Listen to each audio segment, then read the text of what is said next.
Thank you for that wonderful, warm welcome. It is great to be back at this historic gathering at a historic time in the life of our nation.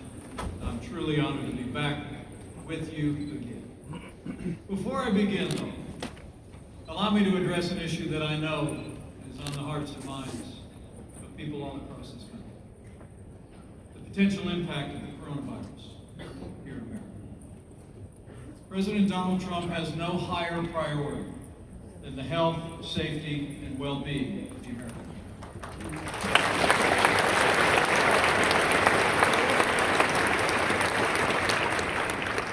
Last month, following word of the outbreak of the coronavirus in China, President Trump took unprecedented action to protect the health of Americans. He declared a public health emergency. We suspended travel to the United States from China. We initiated quarantine efforts for American citizens returning and established a White House coronavirus task force, which has literally met every single day to protect the American people.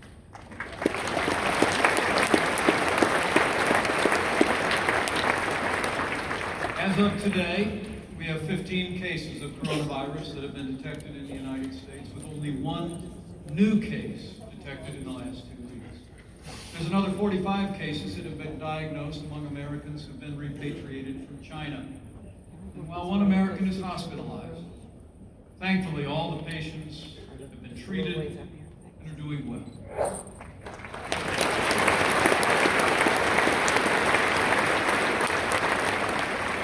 And while the risk to the American public remains low, as the President said yesterday, we're ready. We're ready for anything.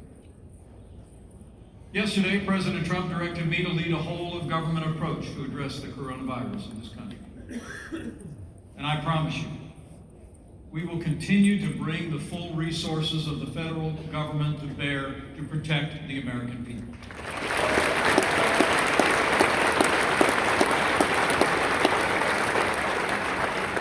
As the President also said, it's important to remember we're all in this together. This is not the time for partisanship.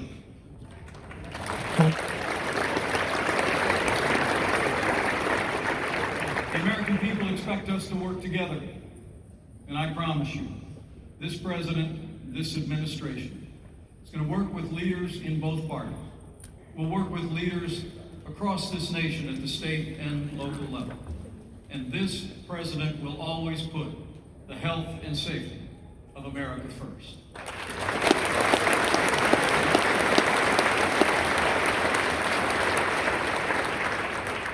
So thank you for that.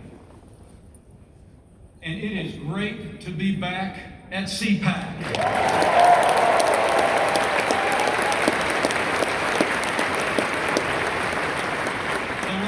Gathering of conservatives anywhere, anytime in America.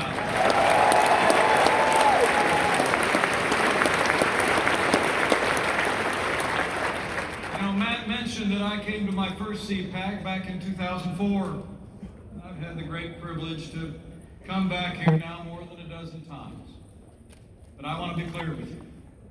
I'm here for one reason and one reason only. And that is that our movement, our party, and America need 4 more years of President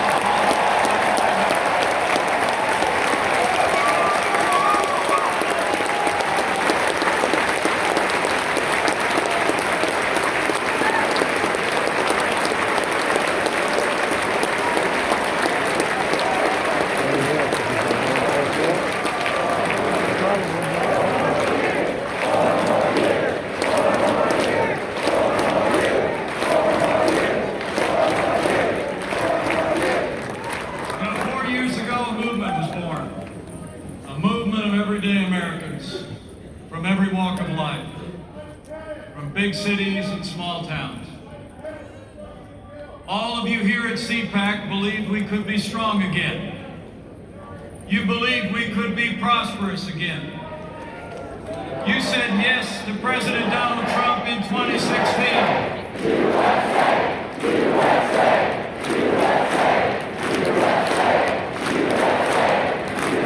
USA.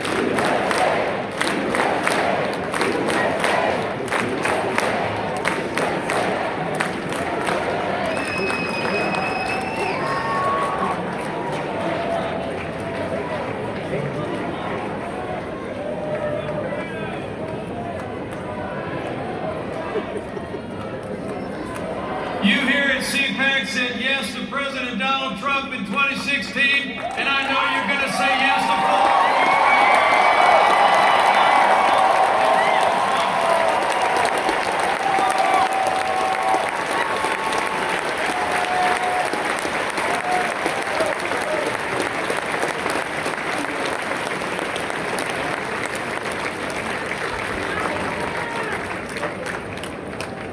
I mean, how about the last few weeks alone? What a month it's been. We had record Republican turnout in Iowa. A historic State of the Union address, America stronger than ever before.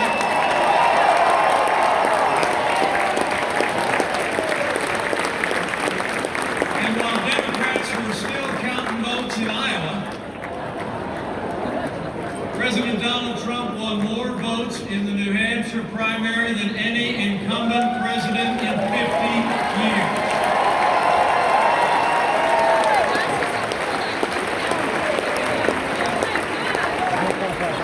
And best of all, just a few short weeks ago, after 30 years of endless investigation toward the partisan the United States Senate cleared our president on all charges. Justice was served, our Constitution defended, and President Donald Trump was acquitted forever.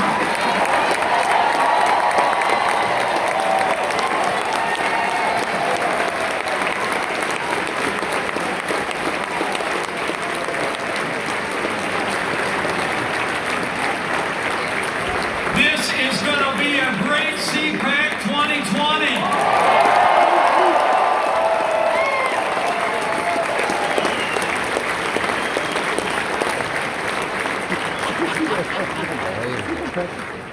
Amazing to think.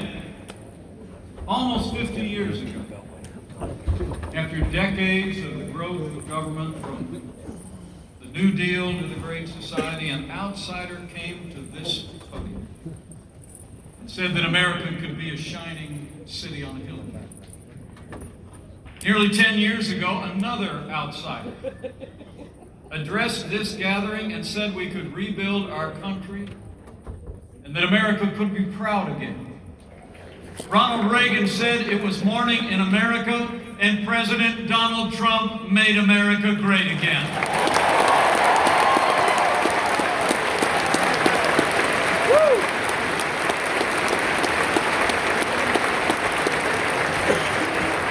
I mean, think about it. This president promised to rebuild our military, restore the arsenal of democracy. And as I stand before you today, this president has actually signed the largest increases in our national defense in more than a generation.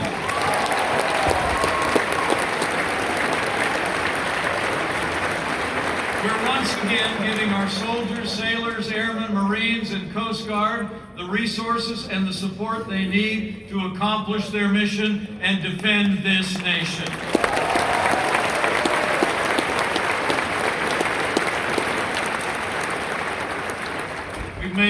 Under this president, we've made the strongest military in the history of the world stronger still. And with that renewed American strength, we're standing tall on the world stage again. How great is it to have a president of the United States who embraces his role as leader of the free world.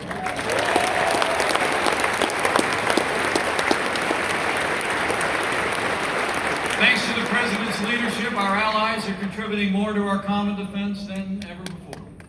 And under this president, if the world knows nothing else, the world knows this: America stands with Israel.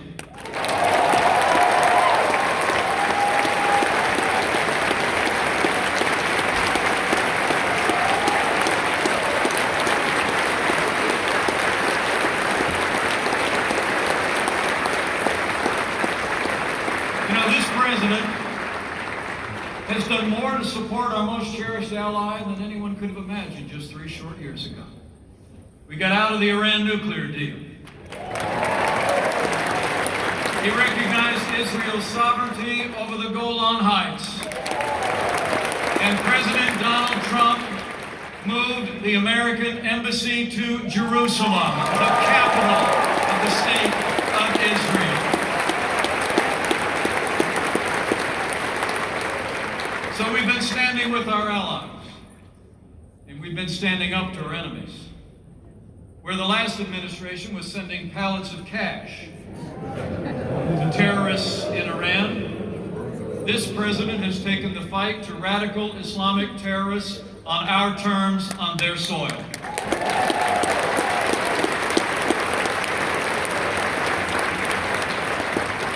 Last year, American forces captured the last inch of territory the ISIS caliphate controlled, and last fall, American special forces took down their leader without one American casualty.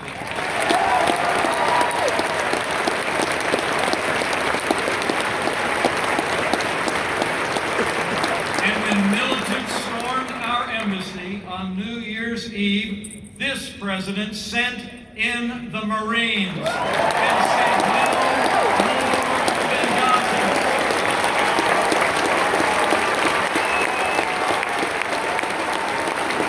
Hell yeah!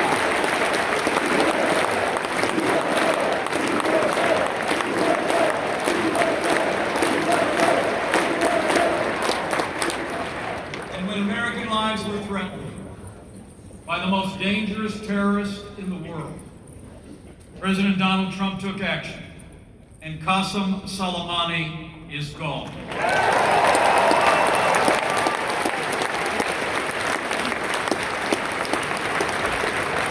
Now, you all deserve to know that every one of the Democrats running for president this year criticized President Trump's decision to take out Qasem Soleimani. Bernie Sanders even called the president's decision, in his words, quote, assassinating a government official. Well, I got news for Bernie Sanders. Soleimani was not some government official. He was a terrorist, and President Trump was right to take him down.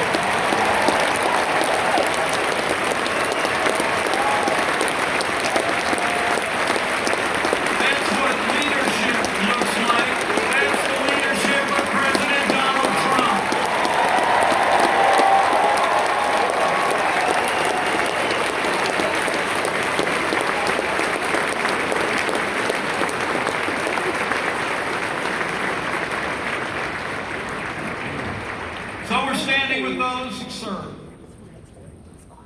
And we're standing with all of you who served in the uniform of the United States as never before. And under this president, we're finally giving our veterans access to the benefits that you earned in the uniform of the United States. Veterans' choice is now available for every veteran in America. Real-time, world-class health care. We're giving America's best to America's best. And this president knows that national security starts with border security.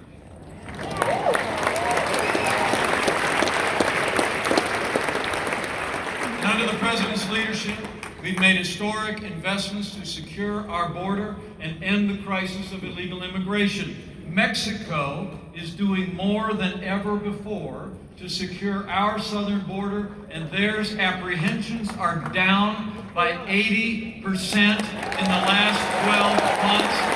And we've already started to build that wall on the southern border of the United States. Build that wall! Build that wall! Build that wall! Build that wall!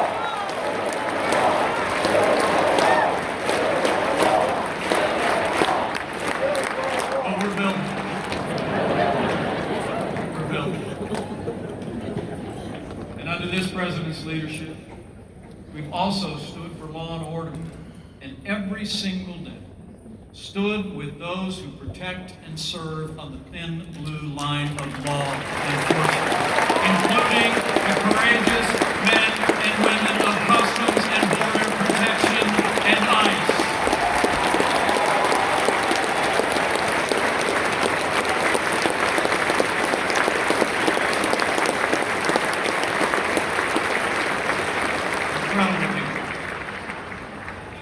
support of the rule of law, this president kept the word that he gave to conservatives across America. As I stand before you today, President Trump has already appointed more than 190 conservatives to our federal courts at federal level, including Justice Neil Gorsuch and Justice Brett Kavanaugh.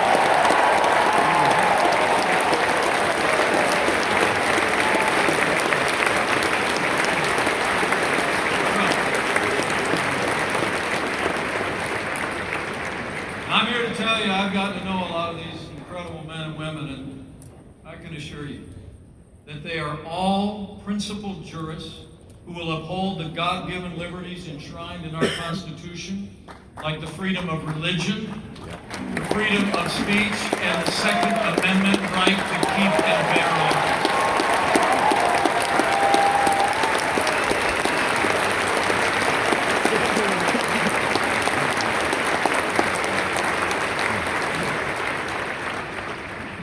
And on a week when Democrats in the United States Senate actually voted down a bill that would have extended legal protections to babies that survive abortions, I couldn't be more proud to be vice president to a president who stands without apology for the sanctity of human life.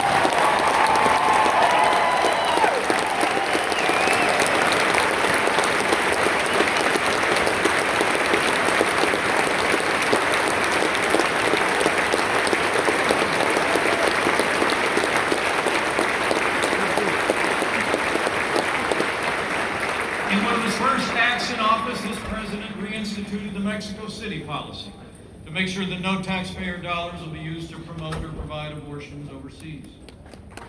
He made history by becoming the first president to attend the March for Life last month on the national law.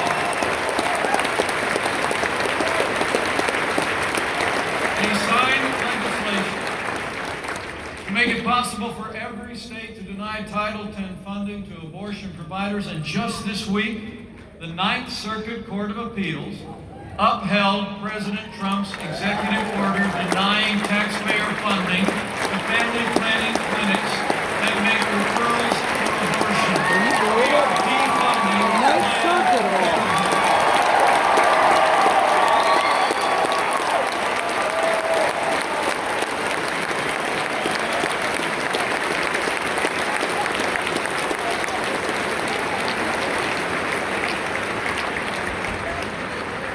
Life is winning in America because of the compassion and care and the principled stand that all of you take.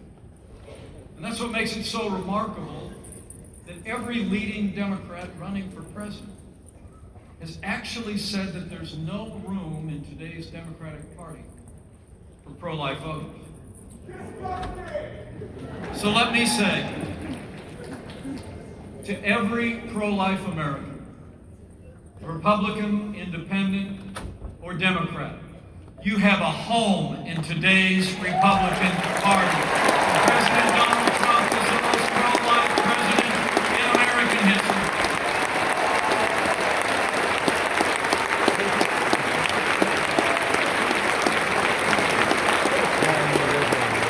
So it's been about security. It's been about liberty. It's been about our most cherished values. And it's been about three more things. It's been about jobs, jobs, jobs.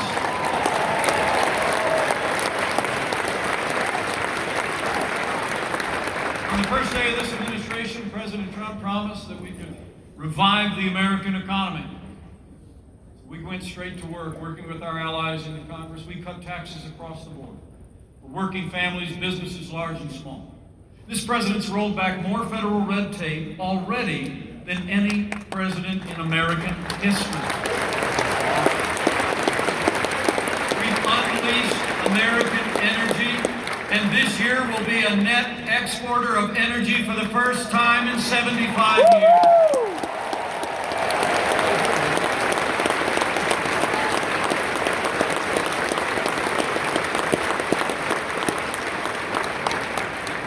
And from day day one, this president has fought for free and fair trade.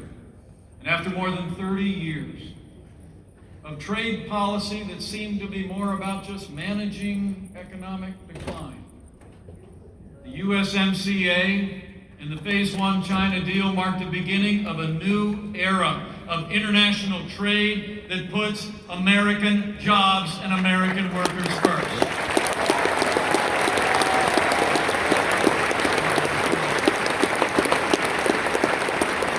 The President put China on notice that the era of economic surrender is over. About time. And will continue to stand strong until China opens their markets and addresses all of the issues that emerged in recent years.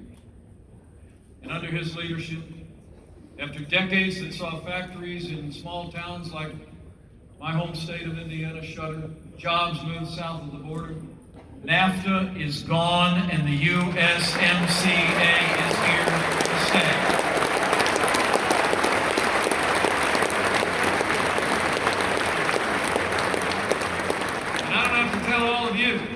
The American economy is booming. Since Election Day 2016, businesses large and small have created more than 7 million good-paying jobs. The unemployment rate is at a 50-year low. There's more Americans working today than ever before in the history of this country.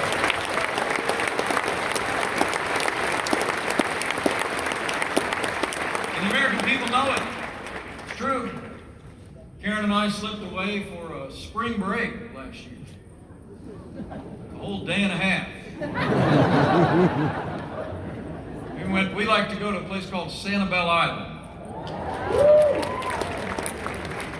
We were sitting on the beach, we were wearing our ball caps, sunglasses, we were reading some books. These two big boys came walking by me, wearing Budweiser shirts. I think they'd heard in the local paper that we were on the island. This one fellow stopped and looked at me and he said, "Hey, you're Pence." I said, "Yes, sir, I am." And then he leaned over and he said to me, "Hey, you got to tell the president to keep doing what he's doing because I made twice as much money last year as I made the year before." And I told him I would.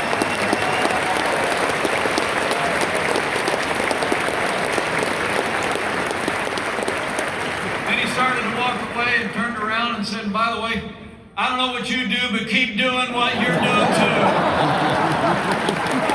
I told him I would.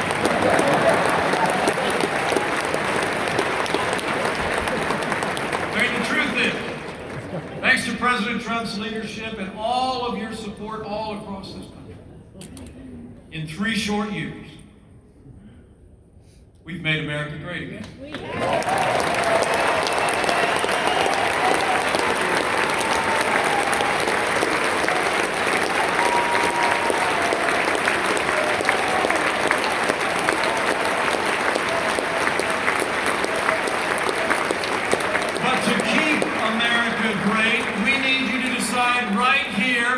Right now, that America is going to vote for 4 more years of President Donald Trump in the White House.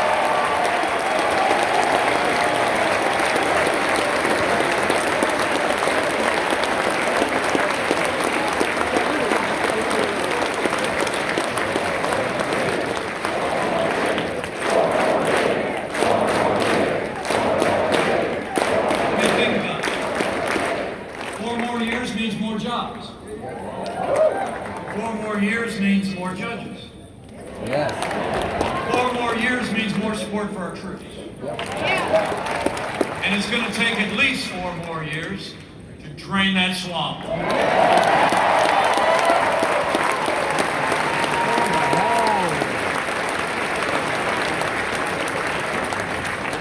With 4 more years, we'll give Space Force the launch it deserves.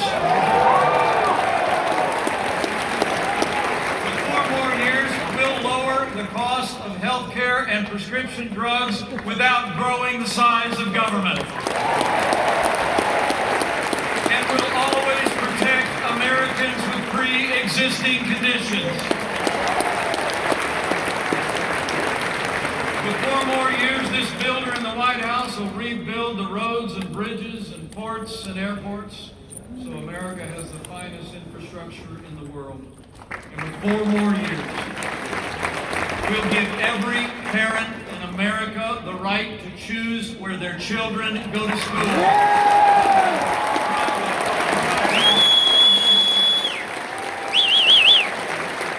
Good choice! Woo!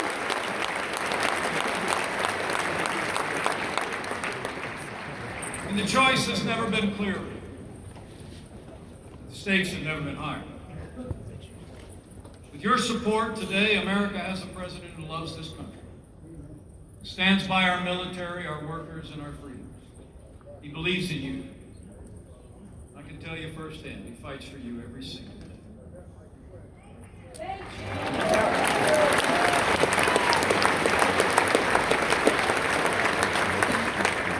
Elections are about choices. You've got our president in the Oval Office, and then you got this crowd of Democrats running. Any of you see that debate on Tuesday night? The one before? Yeah. I mean, that wasn't a Democratic debate, that was a demolition derby.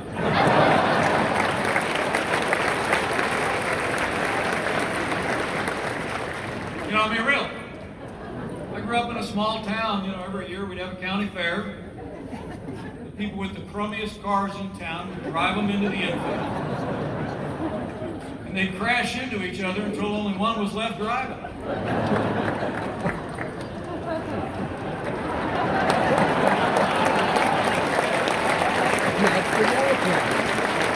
mean, think about it. Now you got these Democrats with the crummiest ideas in politics. They're all smashing into each other, and eventually there'll be one left driving. But I think we all know how this is going to end. There's going to be a monster truck with a big T on the hood.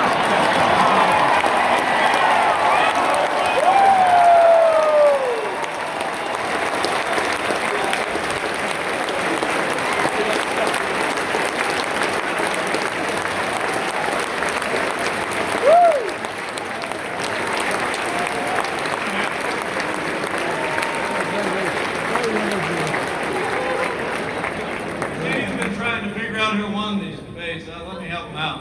President Donald Trump won the Democrat debates in a knockdown. Hands down, no contest, lights out.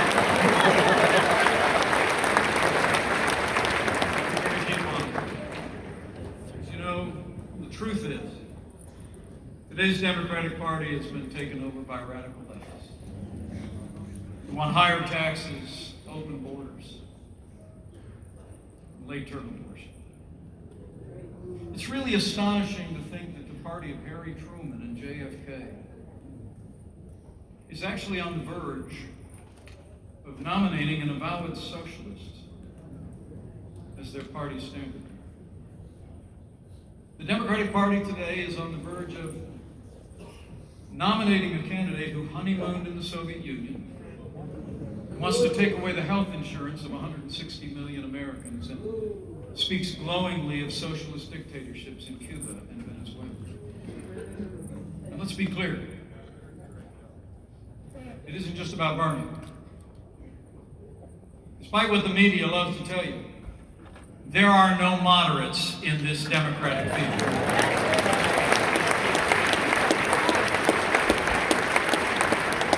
Every one of the other Democrats running for president embraces Bernie's socialist agenda.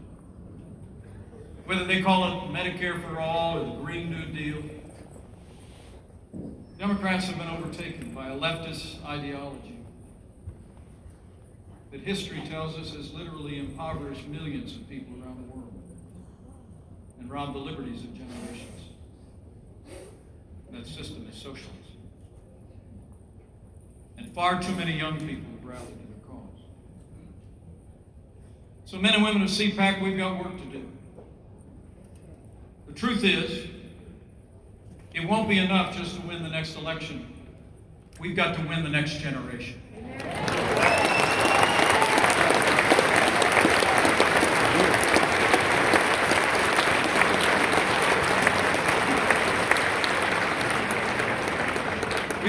the truth about socialism and the benefits of freedom. You know, when many in this rising generation speak of socialism, I believe they think of better health care, better education, or a cleaner environment. But the reality of socialism is very different. The truth is, citizens in the most free countries in the world earn over 7 times more than citizens in the least free countries.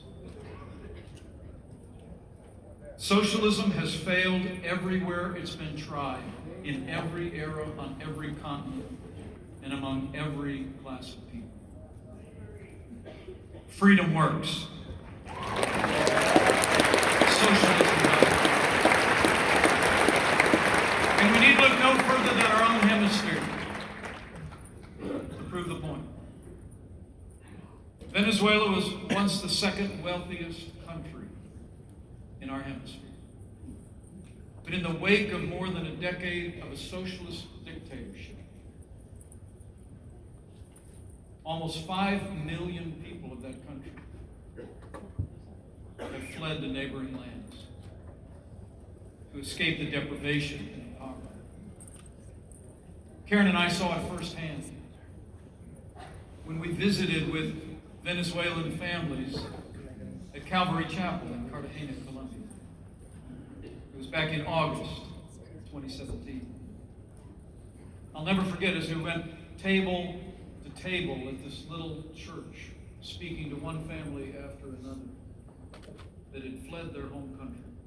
I met a grandmother who told me that she left that country with her 4 grandchildren in her arms because it had gotten so bad in her small town that her grandchildren had to rise at 4 in the morning to get a ticket to stand in line to buy a piece of bread. Everyone we talked to told us the same heartbreaking story of grinding poverty. Families unable to find the food and medicine they need. As we meet here today, innocent children are still perishing every day in Venezuela from starvation and deprivation. That's why this president and this administration will continue to stand strong with the people of Venezuela until their liberty and democracy are restored.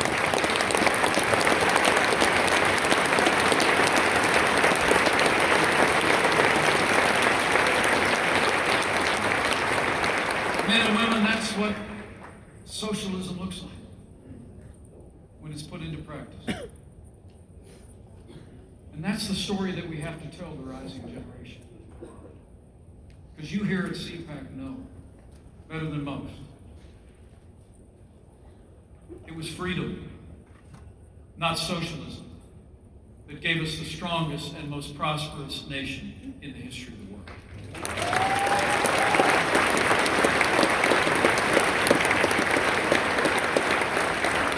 It was freedom, not socialism, that ended slavery, won 2 world wars, and has made America a beacon of hope for all mankind. It was freedom.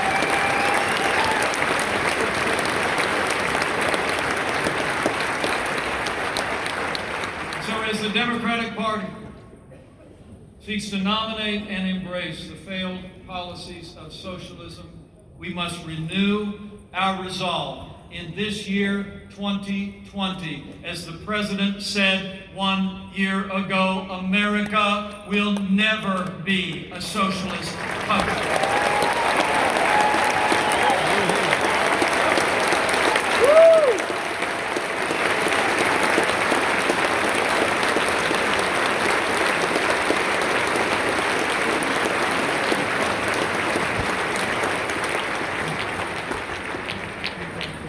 I have confidence.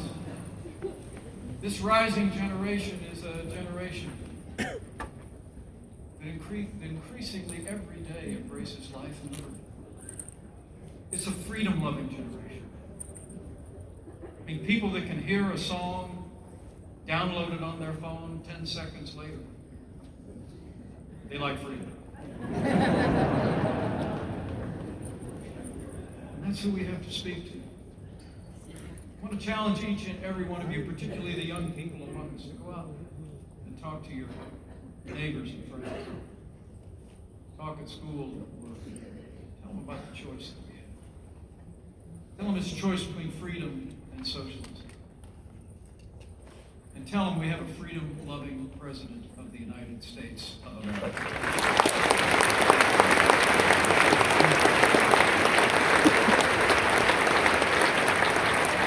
Ladies and gentlemen of CPAC 2020, President Donald Trump, I can tell you, is the real deal. He's a man who says what he means and means what he says. He never quits. He never backs down. He's never stopped fighting to keep the promises that he made to all of you. And now it's our turn to fight for him. It's on.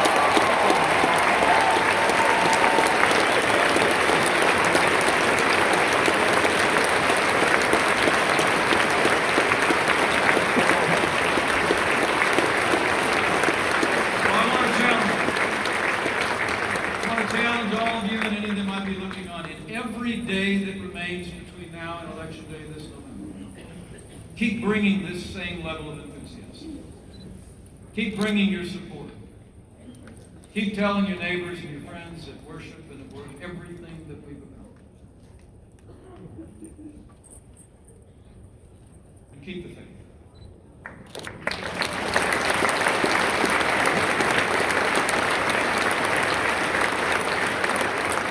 Keep faith in this distinctly American president who embodies the rugged individualism and optimism that has always characterized this nation. Keep faith in our fellow Americans and that this generation that's rising today loves liberty and freedom every bit as much as every American generation that has come before.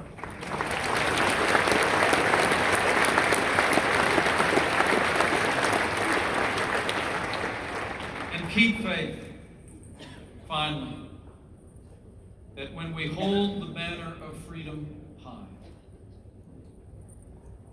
when we make freedom our cause, we make his work on this earth our own. For where the Spirit of the Lord is, there's freedom.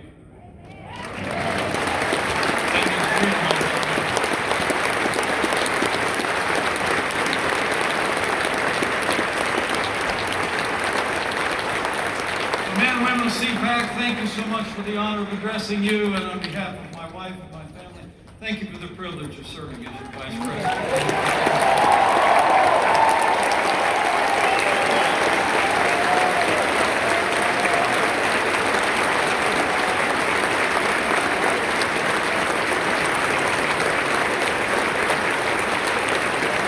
I leave here today with true confidence, seeing all of your bright and shining faces, all the tremendous energy and optimism in this room, seeing all we've done before and all that lies ahead.